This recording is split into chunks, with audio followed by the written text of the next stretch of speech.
Saludos, República Dominicana. Soy José Liceo Almanzar y esto es Paneo Semanal. Dando, como siempre, en primer lugar, las gracias a Dios por permitirnos estar aquí con ustedes y a ustedes por concedernos el siempre grato e importante honor de escucharnos por esta Sol 106.5 FM, la principal emisora de este país, de vernos en YouTube, en nuestro canal Paneo Semanal y de seguir nuestras redes sociales Paneo Semanal, saludando como cada sábado a mi hermano y compañero Luis José Polanco. Muy buenos días, Eliseo, y muy buenos días a todos nuestros queridos y amables teleoyentes que nos dispensan el favor de su audiencia como cada sábado en este su programa Paneo Semanal. Bueno, vamos al paneo de una vez. Vamos al paneo, claro. Ya hemos estado hablando de las negociaciones en la guerra de Ucrania. Vimos cómo surgió un nuevo mediador en Estambul. Después de Estambul se produjo una llamada de 2 horas de Donald Trump a Putin. Se levantaron las esperanzas de un posible cese al fuego. Se avanzó muchísimo. Pero inmediatamente después Rusia incrementó sus ataques a Kiev. Claro. Mortíferos ataques como nunca antes. Y hace unos cuantos días Ucrania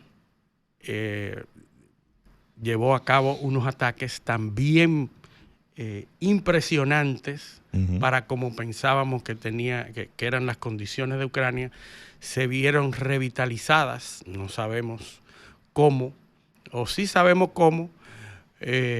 Ucrania respondió ataques a centros especiales de producción de armas, las producciones de chips para armas. Un ataque eso es lo que dice quirúrgico, Ucrania. eso es lo que dice la narrativa. Rusia aceptó y reportó que sí que fueron ataques, aunque no de la intensidad que reporta Ucrania como es normal. Lo que sí es un hecho es que después de estos ataques de Rusia a Ucrania, Donald Trump, después de que vio y fue testigo de esos avances, tanto en Estambul como durante la llamada con Donald Trump, Trump acaba de llamar loco a Putin. Dice, ese tipo está loco, ¿verdad? Porque ha incrementado los ataques, está matando una cantidad de gente que es increíble. Lo que le hace pensar que no quiere un acuerdo de paz, que lo habíamos comentado. Las partes, cuando un conflicto tiene todas las partes involucradas,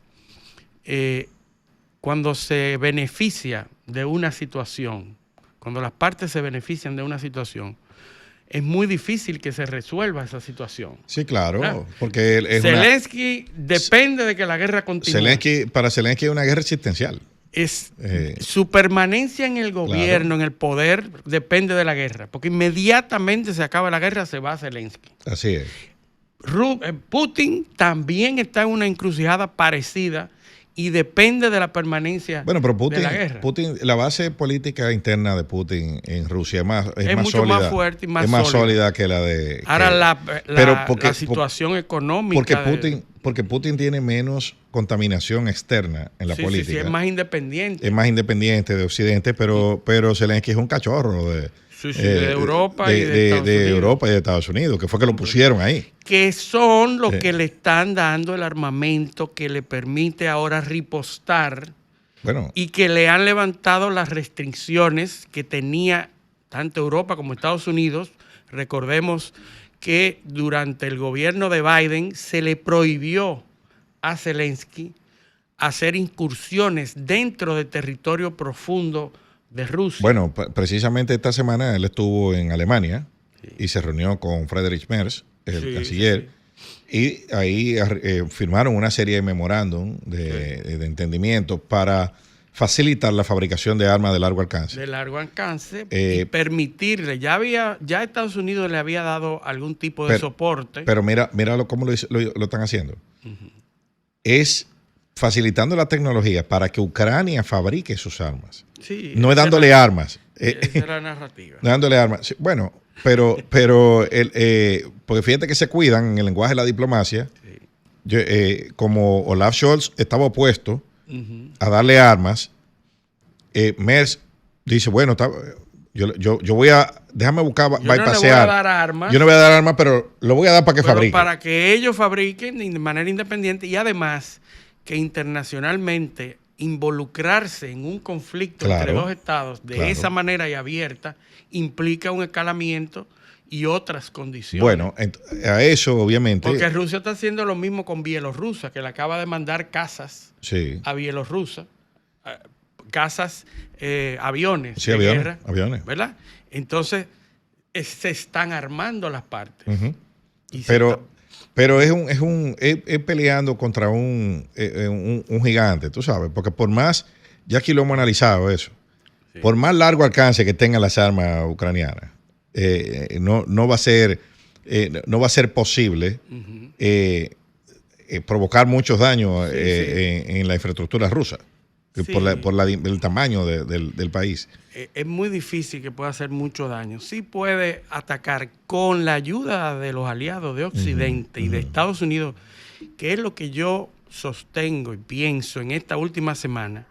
Esos ataques tan certeros de parte de Ucrania a Rusia no pudieron haberse realizado sin la ayuda estratégica de la inteligencia norteamericana, que es la que tiene las infraestructuras con Palantir,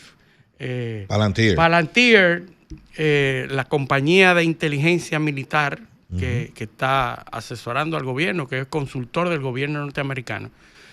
Palantir es una empresa de un socio de Elon Musk y que tiene cuantiosos contratos con los norteamericanos.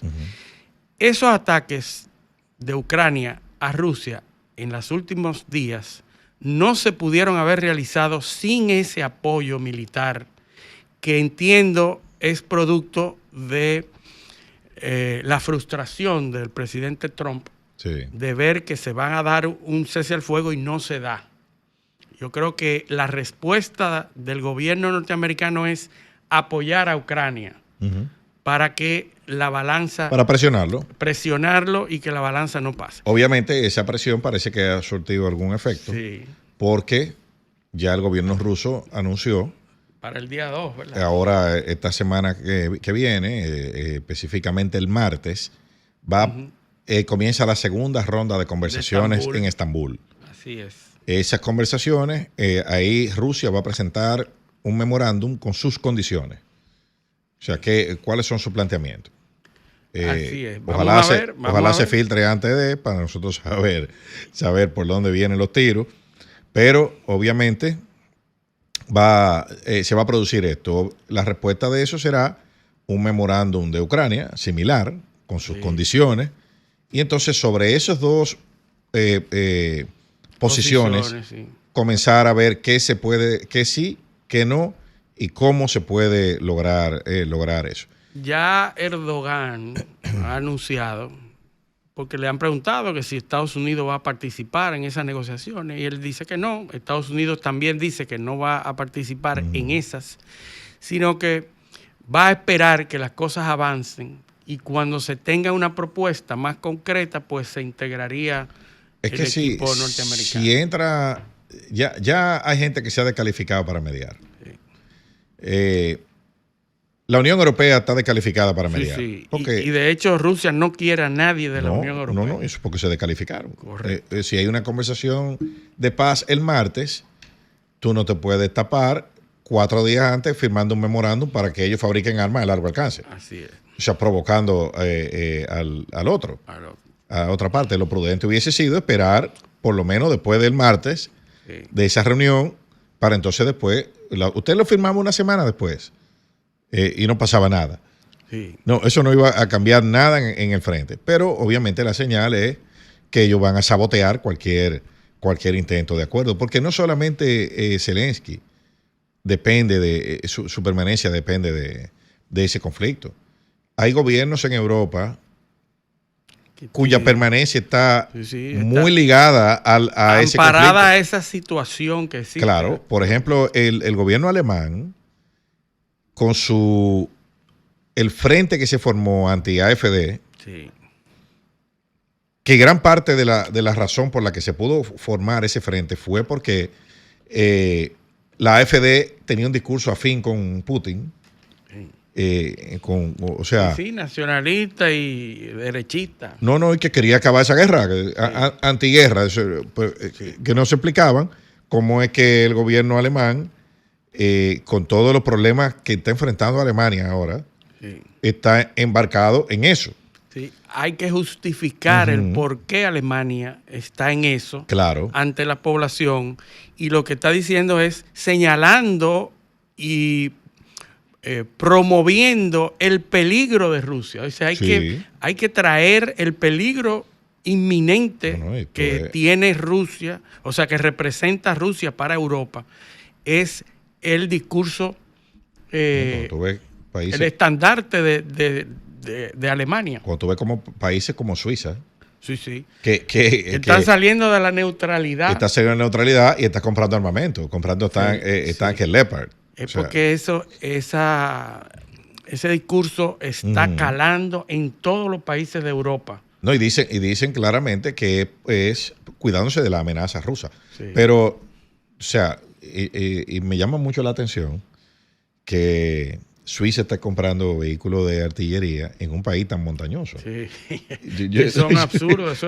Yo no sé cómo un tanque de eso va a subir una montaña de esas, que son montañas para defender las ciudades. Son montañas de miles de metros. Sí, pero las montañas son en las ciudades. Tú que has estado en Suiza. Sí, los Zen, en Ginebra. Sí, eso no hay forma.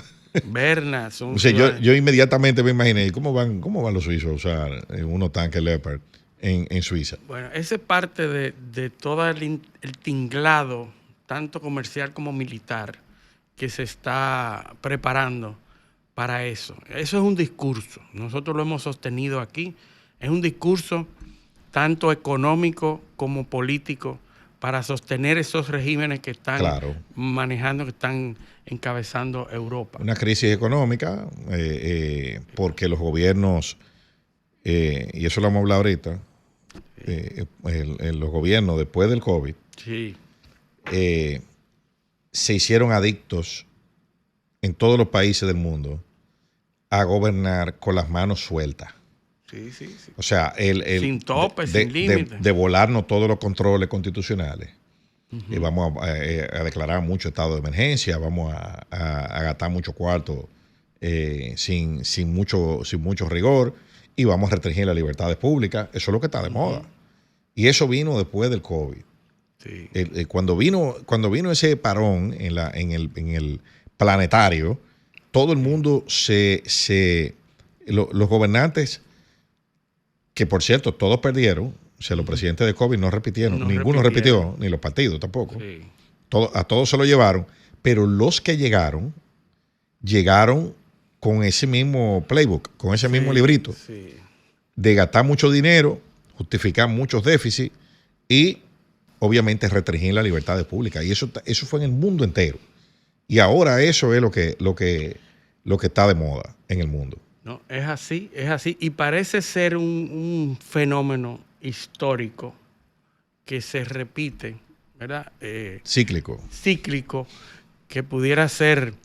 Hay dos cosas, causalidad y correlación, que la gente lo confunde mucho. Un hecho causa otro hecho.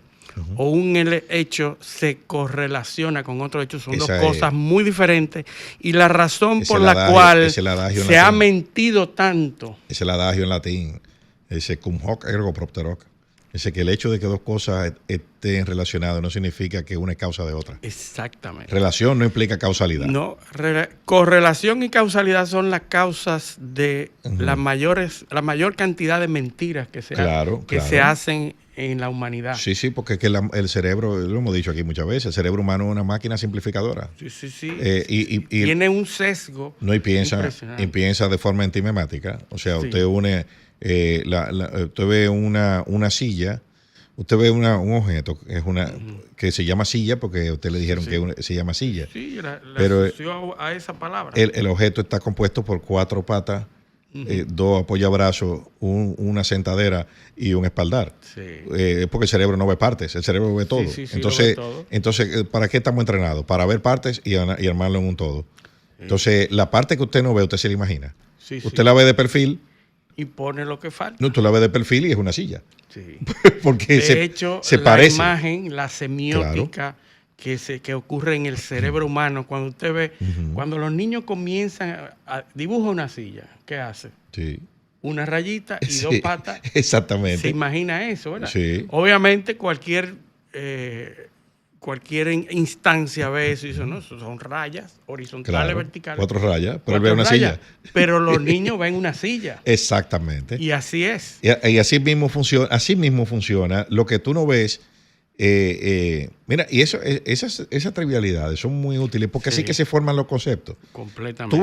Tú ves 3 partes y la cuarta tú te la imaginas. Sí. Porque la única solución lógica es la cuarta. Sí. O sea, dentro de lo que se te ha alimentado. Sí, y eso es lo que tú asumes, eso es lo que tú quieres. Y eso es la verdad, y tú peleas por eso. Sí. Porque eso es así. Sí, hay todo un estudio de Nietzsche alrededor de la verdad que pudiéramos hablarla. Y lo gestaltiano, la escuela de Gestalt. El todo siempre será más que la suma de sus partes. Así es. Sí. Y hay un artículo que lo recuerdo ahora de Noah Harari que decía los humanos hackeables. Sí. Cómo hackear a un ser humano que se ha estado utilizando durante siglos. La forma de hackear a un ser humano por nuestras debilidades. El cerebro humano ha cambiado muy poco. Muy poco. En 50.000 años. Correcto.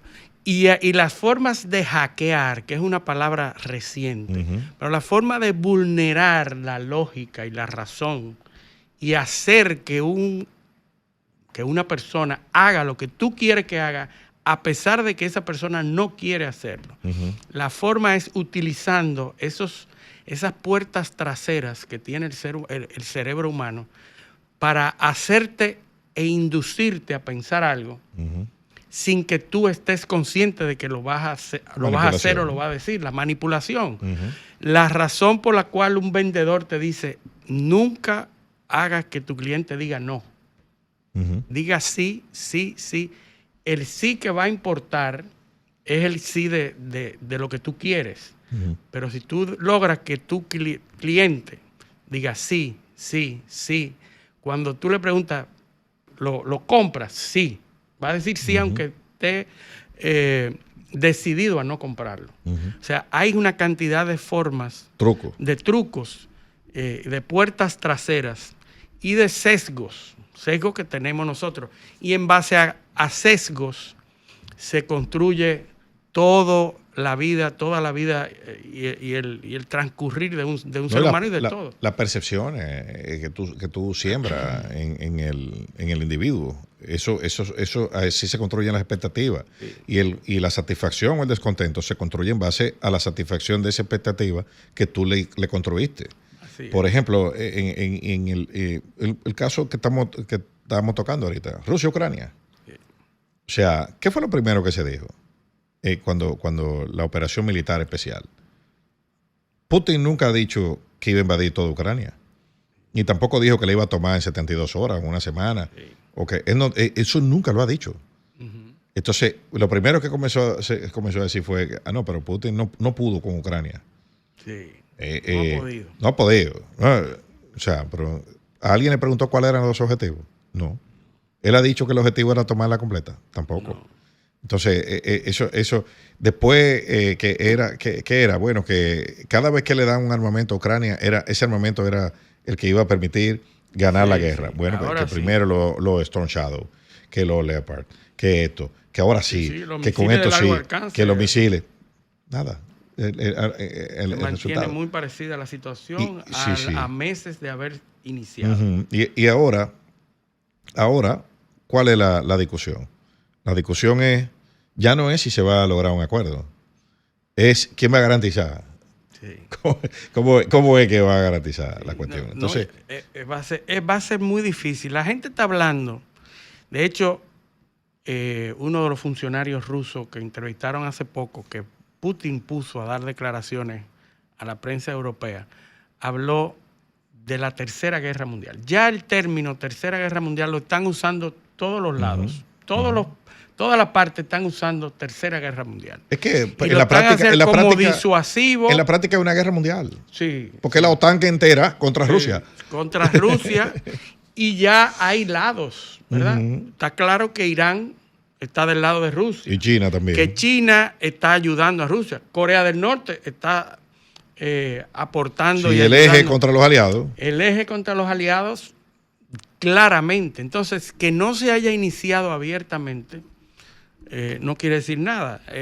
Hay una condición de guerra mundial que se está hablando y se está metiendo miedo, hablándose como disuasivo para ver si una de las partes cede. Pero ninguna de las partes quiere. No, porque aquí nadie... el que menos interesado está en guerra es Donald Trump. Y no estoy diciendo el gobierno norteamericano. Estoy hablando del presidente norteamericano, que son dos cosas diferentes. Personalmente, él en su él persona. Personalmente. Y probablemente su administración. Y la administración que él controla. Y la parte que él controla, exactamente. Sí. ¿Verdad? Porque hay que estar claro con eso. Así es. Quizá el menos interesado. Pero hablábamos de esa correlación entre las crisis de salud y las guerras. Una correlación que ha existido en toda la historia. Cientos de años. Cientos de años, en donde cada vez que hay una crisis de salud importante, a los pocos años se ha producido un conflicto bélico importante. Y eso se remonta desde la guerra del Peloponeso, de 430 años, 431 antes de Cristo, que se produjo la peste de Atenas. La peste de Atenas fue una pandemia. Lo que pasa es que esos términos no se utilizaban en esos momentos, pero probablemente ébola o algún tipo de fiebre se dio y mató un tercio de la población, que era abundante en Atenas, era el centro de la civilización antigua, y mató a un tercio de la población. Sí. Y se llevó muchísimo, incluyendo los líderes de esos momentos. Eso conllevó o dio inicio a que los conflictos y la guerra del Peloponeso se llevara a cabo mucho tiempo después. Y entonces hay ese caso. Otro caso fue la Guerra de los 100 Años, que fue precedida por la peste de Cipriano en 1347. La peste negra. También se llevó un tercio de la población europea en ese momento. Y la guerra fue entre el reino de Francia y el reino de Inglaterra. Sí, la famosa Guerra de los 100 años. Y se involucraron otros reinos de Escocia y varios, Flandes. Exactamente. Todo esos territorios. Se dio 100 años. Y se ha dado eso. La gripe española también, 1918. La gripe española que fue la gripe con la que se relacionó esta pandemia del COVID. Que dijeron que se da cada cierto tiempo de manera periódica. Es la más reciente de esa envergadura, ¿verdad? 1918, años después, llega la Primera Guerra Mundial. Sí. ¿Verdad? La Primera Guerra Mundial y luego la Segunda Guerra Mundial, que es consecuencia de los casos no resueltos de la primera. Es decir, grandes conflictos después de esos eventos de crisis de salud. Y el COVID, lo estamos hablando, el COVID 2020, y miren todo lo que tenemos ahora. Y apenas 2 años después está ya la operación militar especial ucraniana. Y miren por dónde va. Es decir que... ¿Coincidencia? Puede ser. Puede ser. Puede ser. Vamos a ver hasta dónde llega. Pero ahí hay 3 casos en la historia. 4 casos. 4 casos. 4 casos de pandemia, plaga y guerra posterior. Entonces, hay que ver, porque en el caso moderno, ¿no? Bueno, y también en la antigüedad, las pandemias revelan falencias en los pueblos. Sí. Y usualmente suelen cortar rutas de comercio, que por ahí es que viene el pleito. Sí, viene el conflicto después de... primero vienen conflictos sociales dentro de los territorios. Sí. Y luego entonces vienen conflictos por el control de los bienes y servicios, la circulación. Sí. Porque en muchos casos se corta. Se corta y pasa a manos de otros grupos que son... No, y la pandemia viene precisamente por la circulación de bienes y de gente. Y de gente. Que es la peste negra, ¿cómo llega a Europa? Llega precisamente llega de Asia. Sí. En las caravanas de los comerciantes chinos. Porque hay que estar claro, y no es que somos especialistas en medicina ni en salud, pero cuando los pueblos se aíslan, desarrollan inmunidades a enfermedades que se desarrollan también ahí. Se desarrollan enfermedades nuevas e inmunidades nuevas. Claro, y cuando se junta con otro grupo poblacional que no está expuesta a esas enfermedades, hay un intercambio y se produce como se produjo en América. Claro. Que se fue una cantidad inmensa de nativos americanos cuando llegaron los europeos. La causa de mortalidad más importante de los taínos fue una epidemia de viruela en 1518. Mató, fíjese, los españoles llegan en 1492, O sea, 20 años después, una generación que no dio tiempo a reaccionar. Una plaga de viruela mata un porcentaje importantísimo de la población y ya no se pudo recuperar. Por eso es que ya en 1540, 1550 ya no habían taínos. Sí. Ya habían desaparecido. Habían desaparecido y la narrativa que se utilizó fue diferente. Sí. El origen la de leyenda eso fue negra. otra cosa, la leyenda negra, que podemos hablar después. Pero también pasó lo propio en México y en Sudamérica. En México, lo que facilita la conquista es precisamente las enfermedades que trajeron los españoles. Los europeos que venían ya con todas esas inmunidades y a ellos no les parecía ni le hacía nada. Y a Europa, aquí llegó la viruela, pero a Europa llegó la sífilis. La sífilis. Que era de esta región. Pero bueno, tenemos que irnos a nuestra primera pausa. Esto es Paneo Semanal, no le cambien. Paneo. También en YouTube, en nuestro canal Paneo Semanal y en nuestras redes sociales Paneo Semanal. Entonces, Luis, bueno, seguimos en el paneo. Seguimos nuestro paneo internacional. Israel, Netanyahu, bravito con Donald Trump, parece haber perdido a Donald Trump. Netanyahu le han asestado unos cuantos golpes con ataques imparables. El domo de hierro no ha podido parar esos últimos ataques que tienen intranquilo a Netanyahu y ha respondido con intensificar los ataques en la franja de Gaza.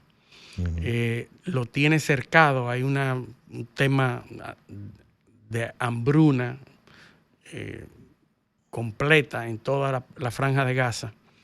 Incluso unos diplomáticos que visitaron de Naciones Unidas fueron advertidos a tiros porque se desviaron de la semana pasada. La semana pasada. Dentro de los diplomáticos que estaban ahí estaban los diplomáticos chinos. Hubiera sido cualquier diplomático aliado y no hay ningún problema. Sí.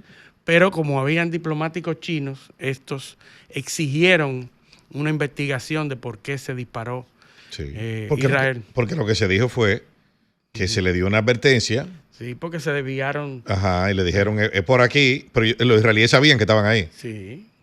O sea, sabían que era un convoy diplomático. Claro. Entonces, porque el convoy se desvió de la zona preestablecida, le entraron a tiro. Sí. Eso es, imagínense ustedes, entonces, 25 países representados ahí. ¿Tú te imaginas que hubieran matado a un diplomático de eso? Bueno, una crisis increíble de proporciones.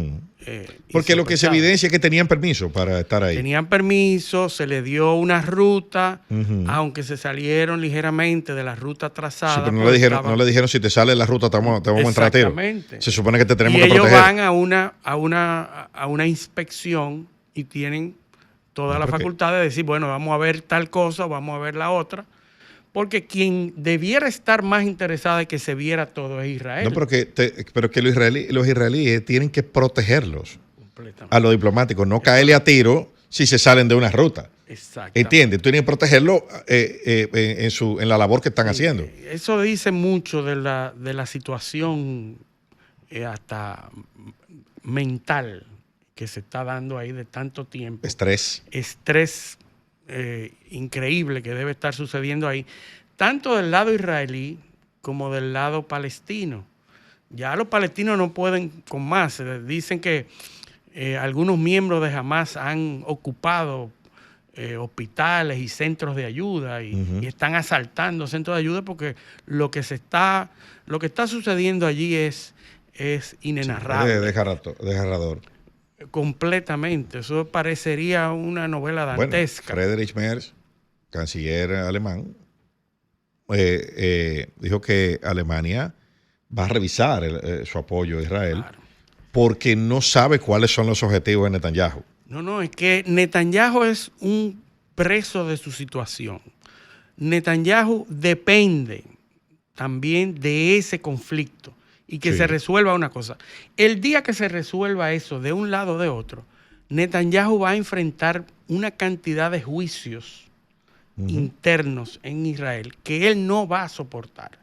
¿Verdad? No puede soportar, porque ya sin el conflicto, ya Netanyahu cargaba sobre su espalda muchísimas demandas internas en Israel, y ahora tendría que responder por todas ellas. Claro. Necesita una ayuda internacional, un apoyo y un apoyo interno. Pero esa es la condición de Netanyahu. Netanyahu quiere y está nervioso por los acuerdos a que llegó Donald Trump con Arabia Saudita. Bueno, lo primero es que antes de Trump aterrizar en esa zona, creo que fue a Omán, el primer sitio que no recuerdo, antes de Trump aterrizar, ya habían unas conversaciones con Irán en Omán. Pero antes de aterrizar, los Estados Unidos cesó los bombardeos en Yemen. En Yemen, y eso fue parte del acuerdo con tal de que los hutíes no atacaran el comercio marítimo. Sí, pero eso ponle muchos asteriscos. Porque ¿qué fue lo que se comprometieron a hacer los hutíes? Bueno, yo solo voy a atacar barcos israelíes o que vayan para Israel. Bueno. ¿Entiendes? O sea, no es que no vamos a atacar el comercio marítimo. Por aquí puede pasar todo el mundo menos ellos. Menos ellos. Bueno. Hay que ver cómo ellos van a saber. Claro. Bueno, yo no sé, pero por aquí puede pasar todo el mundo menos los israelíes. Sí. Ni barcos que vayan para allá. El problema es con Israel. Claro, el problema. Pero los norteamericanos, siguiendo muy con la personalidad de Trump. ¿Pero qué dijo Trump? ¿Qué dijo Trump de eso? Porque a eso hay que poner atención, a esas declaraciones. Fíjate, mira, ese lobbying, esa hasbara, ese lobbying israelí es muy fuerte en la prensa norteamericana. Porque eso salió en el New York Times y pasó como de soslayo, así, como que nadie se dio cuenta. Las declaraciones de Trump, ¿qué dice? Nosotros subestimamos el poder de fuego de los hutíes. Sí. Dice en la misma declaración. Y dice también, nosotros vimos mucho coraje y valentía en ese pueblo. Sí. Están dispuestos a resistir todas las operaciones. Los blancos, por ejemplo, los blancos que suministró Arabia Saudita, ninguno de los blancos que se golpearon con los bombardeos, ninguno de los blancos eran blancos útiles. Suministraron una lista de 36 o 32 assets, o sea, individuos que había que eliminar de los hutíes, y no eliminaron a ninguno con todo esas operaciones de bombardeo. Lo que sí pasó fue que tumbaron varios aviones F-18 que llegaron, y están los videos ahí en las redes, de incidentes aterrizando, barcos americanos atacados.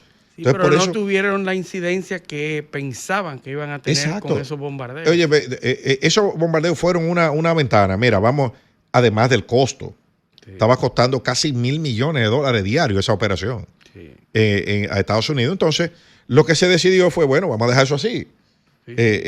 Estados Unidos. Entonces, comprométanse a dejar pasar el comercio marítimo. No, comprométanse a algo para que no se vea como que nosotros estamos claudicando.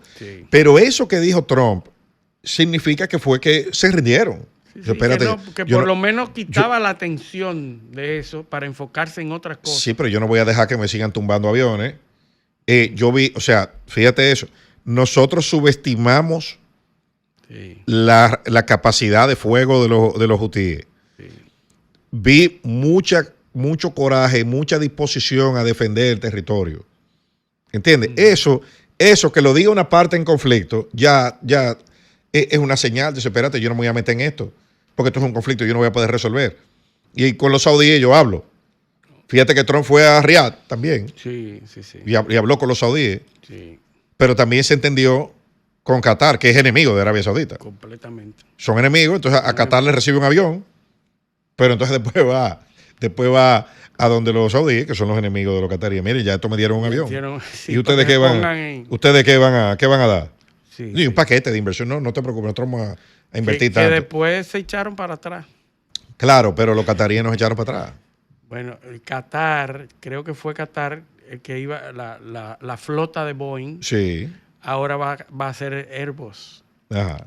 Acaba de salir la noticia la semana pasada de que... Boeing, que está quebrada. Que está quebrada, que Trump había llegado muy contento Sí. con ese logro Ajá. de una cantidad inmensa de aviones Boeing y que después, semana después, se anuncia que van a comprar Sí. Airbus. Claro. Sí, ¿verdad? Va a Entonces, comprar Bosch, pero entonces vino la represalia, que yo te voy a seguir desmantelando tu aparato de influencia ideológica aquí en Estados Unidos, que es el tema de las universidades. Y voy a empezar con Harvard, que es el buque El insignia, foco, ¿no? sí. Y el símbolo de esa dominación cultural que hay ahí. Eso es así. Eso es así. Lo que sí hay es unas alertas que hay en Irán de que Israel planea un ataque a las instalaciones nucleares de Irán. Eso sería por detrás de Bueno, los norteamericanos. Hay que ver si Israel, Hay que ver si se atreve. si Israel por sí solo está en capacidad. No, de- de hacer algún daño, no. Necesitaría las armas norteamericanas Exactamente, para poder porque, asestar. por ejemplo, la Fuerza Aérea Israelí no tiene la capacidad para lanzar un ataque a gran escala en Irán. Sí, sí, no, por la distancia. La además. distancia necesita, tienen pocos aviones de reabastecimiento, aviones En el aire, cisterna. sí. Entonces, para poder llevar a cabo esos objetivos, tendría Estados Unidos que prestarle Sí, sí. esa capacidad de reabastecimiento en el aire, Los aviones tanques. los aviones y tanques las cisterna. bases cercanas. Entonces, habría que hacer eso. Y Estados Unidos aparentemente no está en eso. No está en eso, por el momento. Eso puede cambiar mañana, pero ahora mismo no están en eso. Y hay un problema por el tema con Netanyahu.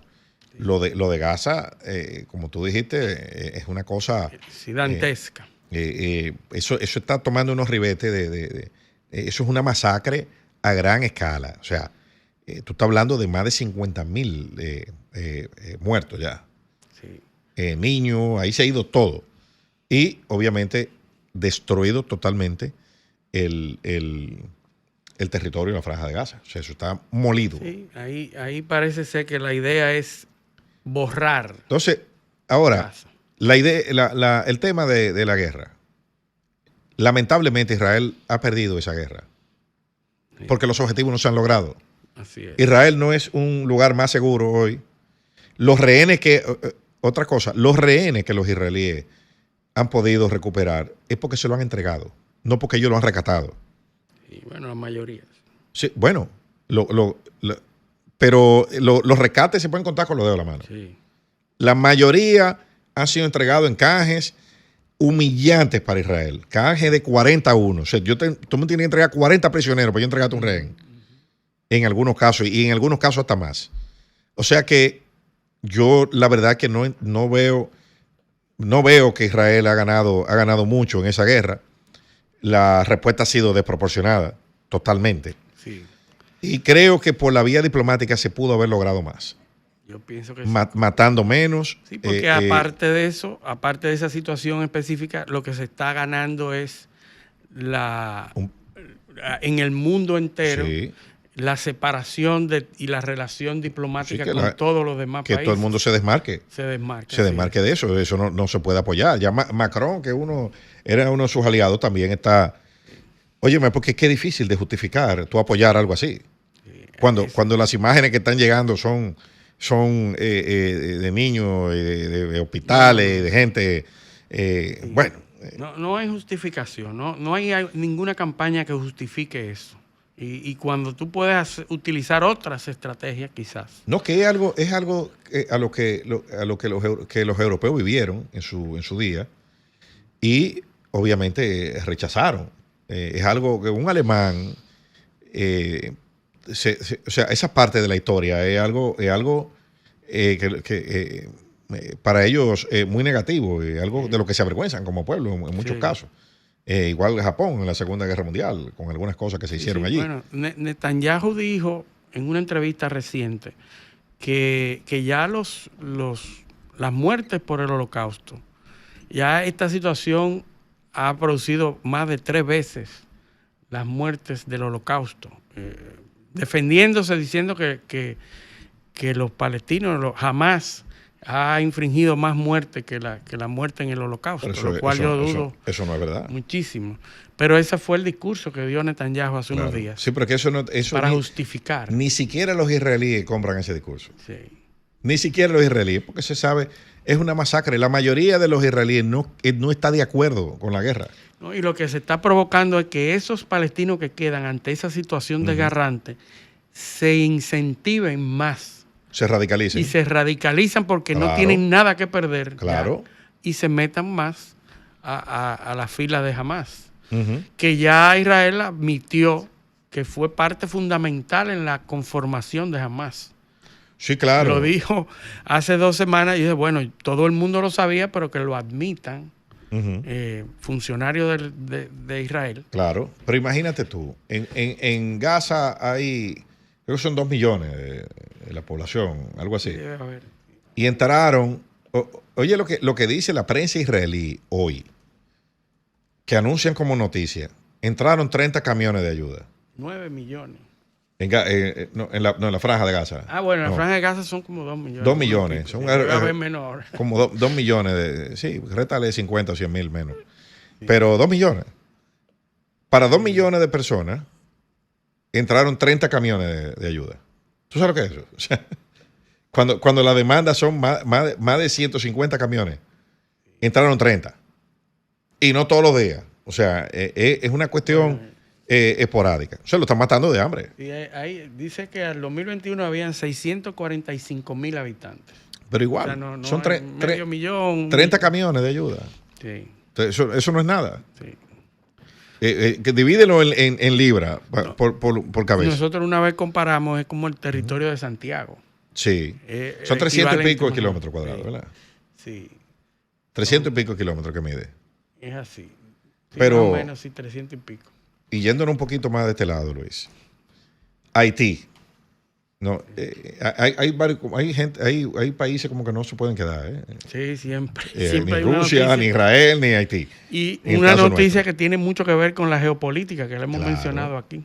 Mira, nosotros dijimos aquí, hace ya un par de semanas, cuando vino el canciller keniano, que se está preparando la salida de las tropas. Que no está, esa noticia no se ha hablado en ningún medio. Nadie ha dicho eso. Nosotros fuimos... hemos ido porque todavía no lo dicen. Nadie lo ha dicho. Ahora, nosotros aquí, haciendo conjeturas, llegamos a esa conclusión. Vamos a ver si tenemos razón o no en algún momento. Pero todo lo que sale nuevo apunta hacia esa dirección. Por supuesto. Y no estamos haciendo sesgo de confirmación. Son hechos, para que ustedes que nos oyen y nos ven lo analicen. Esta semana llega a Haití, o se anuncia, la llegada de Blackwater. Sí. Eric Prince. Llega con su compañía Blackwater. Aliado de Trump. Un aliado de Trump. Blackwater es un contratista paramilitar internacional que ha trabajado en muchos países del mundo, incluyendo en Irak, y que tiene un historial un poco, vamos a decir, no muy claro con respecto a la violación o al respeto de los derechos fundamentales y demás. Pues Blackwater es un contratista privado, llega a Haití a prestar operaciones de seguridad. ¿Cuál es la ventaja de contratar este tipo de personas? Bueno, que el derecho internacional es para los estados, no para las compañías privadas. Para la compañía privada se aplica el derecho local. ¿Verdad? Sí. Entonces, usted a una compañía privada de esa, si usted como gobierno, que es el que tiene el poder de acusar, porque tiene el Ministerio Público, si usted lo contrata para que haga operaciones al margen de la ley, ellos lo van a ejecutar, no hay a quien sancionar. Sí. Entonces, para ir a hacer el trabajo sucio... y tú le puedes decir que sus objetivos eran tal o cuales. Exacto. No importa cuál sea. No es que tampoco una compañía privada tiene que dar información al público de lo que hace. No, correcto. Yo voy a tú y yo no tengo que decir cuánto me pagan ni nada de eso. Cuando nosotros hablábamos de Wagner, que es la contraparte rusa de Blackwater, decíamos la conveniencia moderna de utilizar mercenarios para lograr objetivos cuando los militares no pueden hacer ese trabajo por estar ligados a un Estado. Pero mira cómo se van alineando todas las cosas. Esta gente llega allí. La semana anterior, Marco Rubio dio un discurso, cuando habló de lo de la OEA, dio un discurso prácticamente despidiendo a la tropa keniana, agradeciéndole, diciendo que estaban dispuestos a apoyarlo, pero que es insuficiente. Sí, que no han podido. Entonces aterriza este hombre, Erik Prince, ahí. Ahora, ¿qué había hecho Erik Prince? Erik Prince es el autor o uno de los precursores del plan masivo de deportaciones de Estados Unidos. Él es el que dice que una red de centros privados de transporte para deportar masivamente. Ah, bueno, pero ¿qué sucede? Primero hablamos, ¿verdad? Sí. OEA, Marco Rubio, canciller de Kenia aquí. Blackwater llega a Haití. ¿Y qué sale ayer en la prensa norteamericana? Una decisión de la Suprema Corte de Justicia dando luz verde a quitar el estatus de protección, temporal para los haitianos, donde hay cientos de miles de haitianos. Sí. Entonces, ¿qué tú crees? ¿A qué tú crees que va Blackwater para allá? A asegurar que esos haitianos lleguen a Haití. ¿Tú ves? Pero contratados con su doble función. Claro. La doble función de Norteamérica hacia acá y de aquí a limpiar. Exactamente. Déjame sacar a los kenianos, ayúdame a República Dominicana, pues si no van para allá. Sí. ¿Entiendes? Sí, estamos obligados. Sí, si no van para allá. Ayúdame a sacar a esta gente que no van a incurrir en las cosas que va a haber que hacer allí para garantizar que esos haitianos lleguen en donde van. No, y las bandas no van a interponerse en esos objetivos. Porque esa gente no van a eliminar las bandas. Sí, esa gente van a mantener la raya. Esa gente van a garantizar, lo que van a crear las condiciones para garantizar que Haití pueda recibir a esos haitianos que van a sacar de Estados Unidos. Sí. A eso que esa gente va ahí. Sí. No, y a que no se sigan poniendo más grandes las bandas. También. No, es que las bandas no se van a poner más grandes de lo que están, porque tienen el 90% de Puerto Príncipe y tienen las principales carreteras y viven de esos peajes. Y en Haití una buena parte de la economía se está moviendo en función a esos peajes. Eso no lo van a quitar, ¿eh? Sí. Olvídate de eso no lo van a quitar. Hasta que se estabilice un gobierno, no hay gobierno. Bueno, pero ¿cuándo va a ser eso? Porque imagínate. Ya se han pasado todos los plazos. Exactamente. Entonces esa gente va a garantizar que los haitianos puedan llegar a Haití con ciertas condiciones mínimas de seguridad. ¿Y por qué lo digo? Porque son 50,000 pandilleros que en Haití. ¿Cuánta gente lleva Blackwater? Eso no se sabe. 150, dice un artículo de New York Times. 150 mercenarios. 150 mercenarios. Exacto. Entonces, en el verano. Sí. ¿Verdad? ¿Tú crees que 150 mercenarios, esa gente van a asegurar el aeropuerto? Exacto. Esa gente es donde van a llegar. Mire, yo voy a controlar el aeropuerto y voy a 2 o 3 carreteras de acceso para llegar, al aeropuerto y el resto que se lo lleve quien lo trajo. A eso que va esa gente, ¿eh? No se hagan ilusiones de que eso van a restaurar el orden. Eso no es así. Porque ahí se necesita un ejército de 10 o 15 mil hombres mínimo. Sí. Que se quede por lo menos 10 años ahí. Y eso no lo va a hacer nadie. Eso no lo va a hacer nadie. Así que olvídense de eso. El artículo de New York Times, que salió el 28, dice que ya Blackwater ya está haciendo operaciones con drones desde marzo. Sí. O sea, que estaba analizando ya. Levantando inteligencia. Levantando inteligencia. y que esperan que lleguen 150 mercenarios a operar en Haití. Y tiene todo el sentido lo que tú estás diciendo. Claro, porque mira cómo han ido saliendo todas las noticias una detrás de otra. Lo próximo que van a ver es el primer vuelo de haitianos repatriados. Sí. Y eso lo va a usar Trump para hacer propaganda. Y eso es para eso. ¿Y quién va a pagar esa operación en Haití? El gobierno de Estados Unidos. El gobierno de Estados Unidos que está pagando eso. Es una manera de ayudar a un aliado, como Eric Prince. Sí, un contrato millonario. Claro, y cierra todo el circuito. Yo quiero, dame el contrato para repatriarlo, yo lo transporto, yo te aseguro que aterricen allá y te cobro tanto por cada haitiano.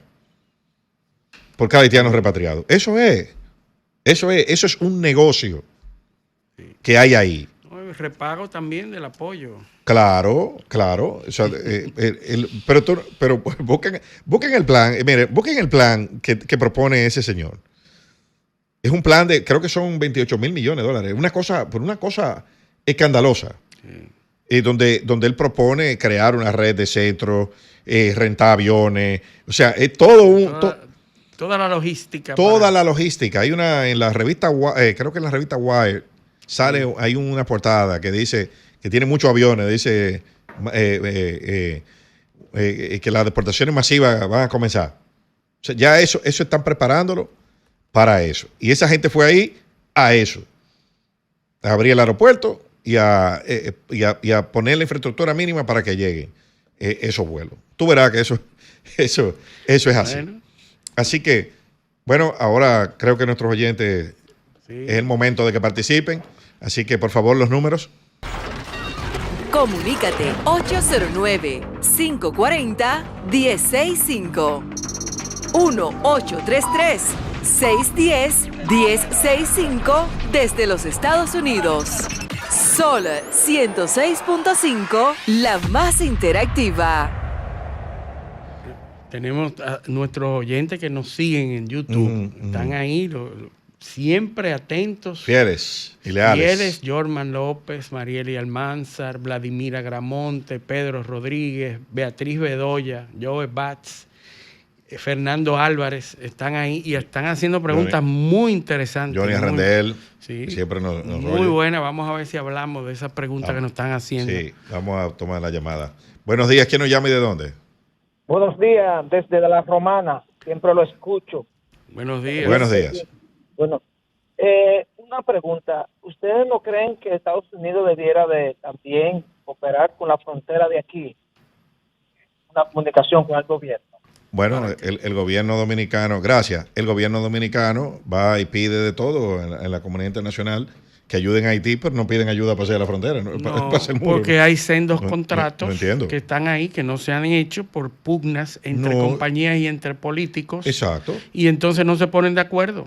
No, y además que si tú pides ayuda internacional para hacer un muro, tú no vas a poder darle contrato a la compañía local. Que por cierto, esos contratos que se están en pugna en tribunales, porque se le da un contrato a una compañía y 10 años después le dan a otra, y después la primera exige... Que por cierto, esos contratos, esta administración lo declaró como de seguridad nacional y no tiene que pasar por los requisitos de la ley ni la formalidad de publicidad tampoco. Tú no sabes cuánto cuesta, ni a quién se lo están dando. Pero todo el mundo sabe que hay contratos y a veces entrevistan personajes que hablan de esos contratos. Pero como hablan tanto, como esta administración están los cuas, vi en estos días que anunciaron que iban a hacer 8 kilómetros del muro. Bueno, 8 kilómetros. Ya van 8. Sí, 8.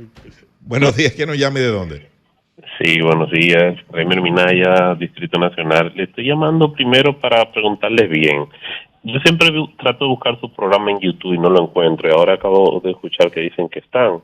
Paneo Semanal. Paneo Semanal es el canal de YouTube. Lo busca en el buscador. Okay, no Paneo Semanal, todo junto. Paneo directo, ok, perfecto. Sí. Entonces, la siguiente pregunta es con relación a el tema de las remesas. Me gustaría saber qué va a pasar si no ponen un impuesto con eso, porque aquí se le da mucha inversión al turismo y a esas personas de la diáspora que nos ayudan tanto con el tema de las remesas, que es un dinero que se gasta interno en el país, no que sale. 100,000 familias reciben remesas en República Dominicana. Exacto. Entonces el gobierno nunca aplica ninguna política pública para beneficiar a esa gente y para hacer un vínculo con esos hijos de... Se fue la llamada. Pero mire, interesante. Había una propuesta original de 10% a la remesa. Después eso llegó a un 5% y finalmente creo que se aprobó un 3.5% en la Cámara de Representantes en Estados Unidos. Eso va a tener un impacto significativo. Obviamente son 10,000 millones Creo que pudimos eludir, de dólares. La bala de los aranceles con la sentencia esta del Tribunal de Comercio de Nueva York, pero me parece que esa no vamos a poder esquivarla. Vamos a ver si se mantiene. Porque, ojalá. Pero ya lo aprobaron. Ya lo aprobaron en una de las cámaras. Es correcto. Buenos días. ¿Quién nos llama y de dónde? Buenas. Buenos Samuel días. Vargas, de Santo Domingo. Sí, adelante. Hermano, yo lo que estoy es muy maravillado con este programa. Yo lo acabo de sintonizar ahorita, un ratito. Gracias. Muchas Y gracias. admiro la destreza, el conocimiento geopolítico de ustedes. Wow, digo yo, pero esos muchachos, ¿quiénes son? Gracias. Y gracias por lo de muchachos, sobre todo. ¿Cuáles son sus nombres? Porque quisiera saber quiénes son. Ahí está Luis José Polanco, está a mi izquierda, que sería la derecha suya en la pantalla, y José Eliseo Almanzar, que es quien le habla. Ah, bueno, Eliseo, muy bien. Pues mire, muy admirable y admiro, valga la redundancia, el gran proyecto que ustedes y las informaciones que ustedes están dando y orientando con tanta destreza y capacidad. Oye, digo, estos muchachos están al día. Me hablaron desde Yemen hasta Haití. Bueno, gracias. Esperamos contar con su audiencia.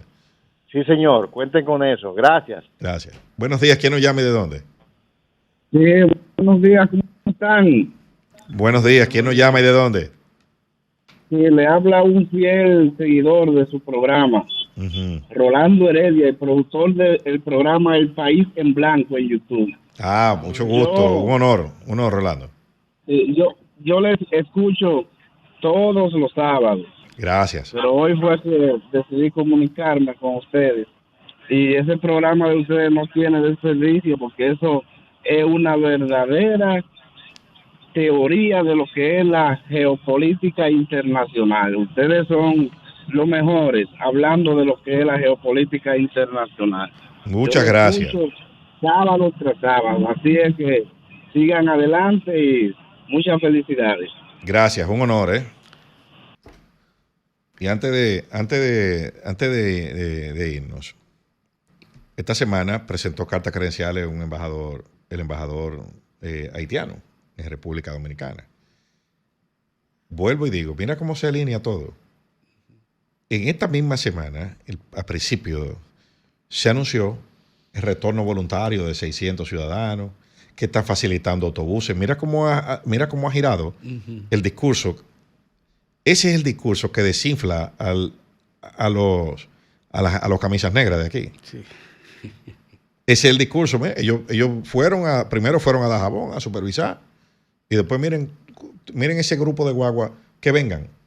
¿Y qué es lo primero que le pide el embajador entrante haitiano? Le dice al presidente Abinader que facilite, oye el poder de la simbología en la diplomacia, facilite el tránsito de 53 estudiantes haitianos que van hacia Colombia. Y el presidente Abinader le dice, cuente con eso.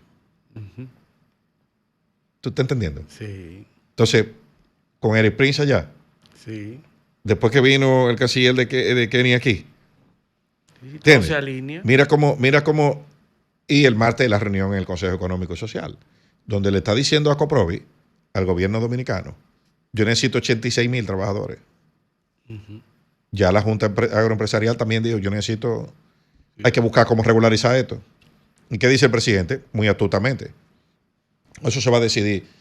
Cuando le hablaron de regularización el lunes pasado, en la semanal, eso se va a decidir en el Consejo Económico y Social. ¿Qué fue lo que él fue a pedirle a los otros presidentes? Mira, aquí hay que regularizar, pero vamos a buscar un sitio donde no se nos pegue a ninguno de nosotros. Sí. Entonces, mándalo para el CES y ustedes no lo ataquen. Deje que de ahí salga una resolución y eso se acata. Probablemente fue una sugerencia de uno de los del presidente Fernández. Que es el único que tendría esa visión. No, porque está aspirando. Porque está aspirando. Sí, porque está aspirando. Y lo ha mencionado. Sí. Eso es porque es el órgano constitucional. Es que la Constitución es la que crea el CES. Sí. Entonces, eso lo van a mandar para allá. Entonces, el presidente, cuando le digan que hay que regularizar 150,000, va a decir, bueno, pero eso es el CES. Sí. ¿No fui yo? No es estatal. No fui yo, porque ¿qué pasa? Reclamo. Y la economía dominicana está dando señales, tiene la lámpara de check prendida, el carro ya, ¿eh? Ujú. El Banco Check Central. engine. Ajá. El Banco Central, mira, la economía creció en los primeros 4 meses de este año 2.5%. ¿Tú sabes cuánto creció el año pasado? En los primeros 4 meses. 5.4, 5.7%. No, y hay sectores que no han crecido. Bueno, tampoco. mira, tú sabes lo que dice el resumen ejecutivo del informe del Banco Central.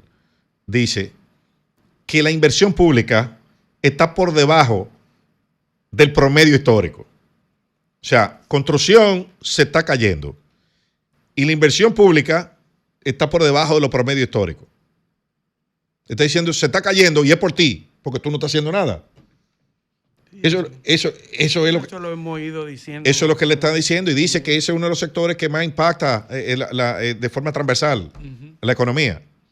Entonces, si ese sector, que es uno de los que más mano de obra usa, mano de obra de origen extranjero, haitiano, tenía ya problemas desde antes de eso y ahora te está diciendo, tú le agregas otro golpe. Tú estás diciendo, bueno, pero tú mismo, tú te estás dando un tiro en el pie. Ya están los resultados, y vamos a ver las estadísticas de mayo, de los partos de extranjeras, de haitianas en los hospitales. No ha bajado ni uno. No. Y los controles Ni que se uno. dijo que iban a tener. Ya la prensa dio en el listín, no hay personal, ya no hay militares, ya no hay guagua en los hospitales. Y tampoco hay haitianos. A pesar de que no estamos de acuerdo con eso. No, pero claro, pero porque tú eso es un bulto, eso es un sainete. Sí. Eso no era, eso ya está demostrado que eso no da resultados. No funciona. Y tú verás, ojalá que las estadísticas de mayo de los partos de haitianas presenten una disminución que justifique haber hecho todo eso y exponernos a todo lo que nos estábamos exponiendo en la comunidad internacional. Qué saludo que ya nosotros aprendimos a jugar con la diplomacia haitiana Que es lo que funciona. y hacer lobbying en Haití para que nos nombren gente que no sean enemigos del país. Que se había hecho durante toda la vida anteriormente. Claro, Lo claro. hacía Trujillo, lo hacía Balaguer, lo hacía todo el mundo. Ya estamos aprendiendo a jugar con Haití, pero le tomó 5 años a este gobierno eso. Bueno, vamos a ver si continúan. Y varios palos que le dieron con lo del canal, con disparate, torpeza diplomática. Pero qué bueno que estamos aprendiendo. Y los números son fríos y esa es nuestra realidad, aunque a muchos no les guste. Así que nos vamos a la pausa. Esto es Paneo Semanal, no le cambien. Paneo